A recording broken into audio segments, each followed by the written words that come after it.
दोस्तों, आजकल 13वीं के बाद खाने का बड़ा आयोजन किए जाने का चलन है, जिसे हम मृत्यु भोज भी कहते हैं। आज ज्यादातर लोग पूजा और तर्पण के बाद अपने सामर्थ्य से ज्यादा करते हुए ब्राह्मणों के अलावा रिश्तेदारों और गांव के लोगों को भी भोजन कराते हैं, इस उम्मीद से कि उनके मृत परिजन की आत्मा को शांति मिल सके। लेकिन क्या आप जानते हैं, हमारे धर्म शास्त्रों में इस बात का कोई प्रमाण नहीं मिलता कि मृत्यु भोज पर बड़ा आयोजन किया जाना चाहिए। तो फिर मृत्यु भोज का ये चलन कहां से आया और क्या इसे खाने से हम और आप पाप के भागीदार बनते हैं? आज के इस वीडियो में मिलकर यही जानने की कोशिश करेंगे। तो मित्रों, नमस्कार और स्वागत है आप सभी का एक बार फिर द डिवाइन टेल्स पर। जैसा कि आप सभी जानते हैं, गरुड़ पुराण में मनुष्य के कर्मों का लेखा जोखा मिलता है, जिसमें यह भी बताया गया है कि मृत्यु के बाद आत्मा के साथ क्या क्या होता है और किस तरह से एक जीवात्मा को स्वर्ग या फिर नरक की प्राप्ति होती है।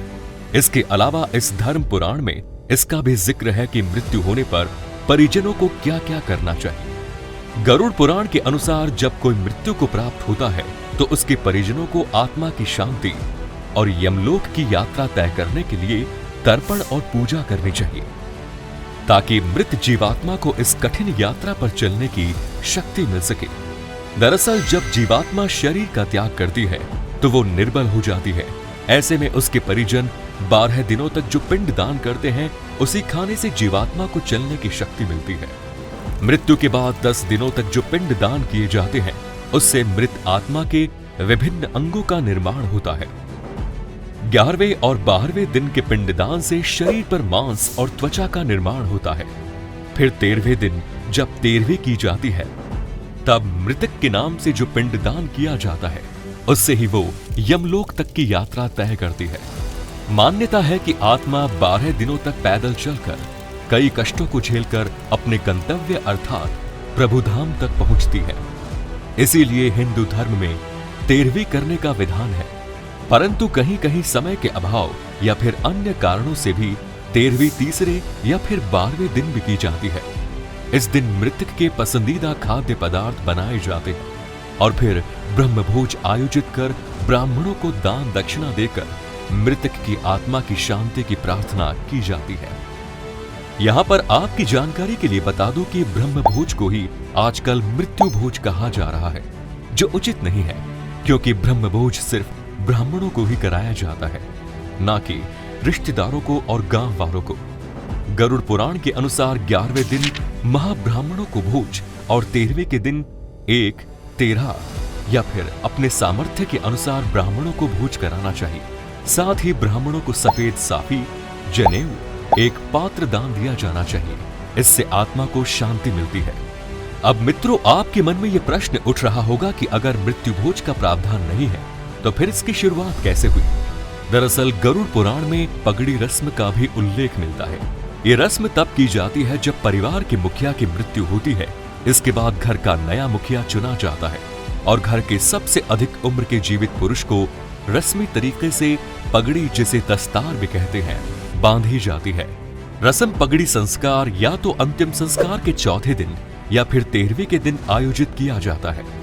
यही नहीं, घर का नया मुखिया चुने जाने पर रिश्तेदारों और गांव वालों को भोज के लिए आमंत्रित किया जाता है, जिसे आजकल मृत्यु भोज से जोड़कर देखा जा रहा है। अब आते हैं अंतिम सवाल पर। अगर कोई मृत्यु भोज का आयोजन करा रहा है तो क्या वो गलत है? और जो भोज खा रहे हैं, क्या वो कोई पाप कर रहे हैं? तो मित्रों, इसका उत्तर वैसे सीधे तौर पर तो हमारे धर्म शास्त्रों में नहीं मिलता, लेकिन अगर आप महाभारत के अनुशासन पर्व के एक प्रसंग पर गौर करेंगे तो आपको इसका उत्तर मिल जाएगा। दरअसल ये बात महाभारत के युद्ध से पहले की है। श्री कृष्ण ने दुर्योधन के घर जाकर संधि करने को कहा। भगवान श्री कृष्ण ने दुर्योधन को हर तरह से युद्ध नहीं करने की सलाह दी, लेकिन जब दुर्योधन नहीं माना तो श्री कृष्ण वहां से लौटने लगे। ऐसे में दुर्योधन ने उन्हें भोजन करने के लिए कहा। तब श्री कृष्ण ने कहा, संप्रीति भोज्यानि आपदा भोज्यानि वा पुण्य है, अर्थात हे दुर्योधन, जब खिलाने वाले और खाने वाले का मन प्रसन्न हो तभी भोजन करना चाहिए, लेकिन जब दोनों के दिल में दर्द और पीड़ा हो, ऐसी स्थिति में कभी भी भोजन नहीं करना चाहिए, क्योंकि ऐसा भोजन व्यक्ति की ऊर्जा का नाश कर देता है। और मित्रों, जब किसी सगे संबंधी की मृत्यु होती है तब 13वीं पर आने वालों और जिनके घर में मौत हुई है, दोनों के मन में विरह का दर्द होता है। ऐसे में भोजन करवाने वाला और करने वाला दोनों ही दुखी होते हैं। अतः मृत्यु भोज या 13वीं पर भोजन नहीं करना चाहिए। मित्रों, अंत में बस इतना ही कहूंगा कि दिखावे से भरी इस दुनिया में मृत्यु भोज एक तरह का दिखावा ही है, जिस पर लोग लाखों रुपए खर्च करते हैं। इसलिए हमें ना मृत्यु भोज करना चाहिए और ना ही इसमें शामिल होना चाहिए। उम्मीद करता हूं कि अब आपको मृत्यु भोज और ब्रह्म भोज में अंतर समझ में आ गया होगा। आज के इस वीडियो में बस इतना ही। इसी के साथ अब मुझे दे इजाजत।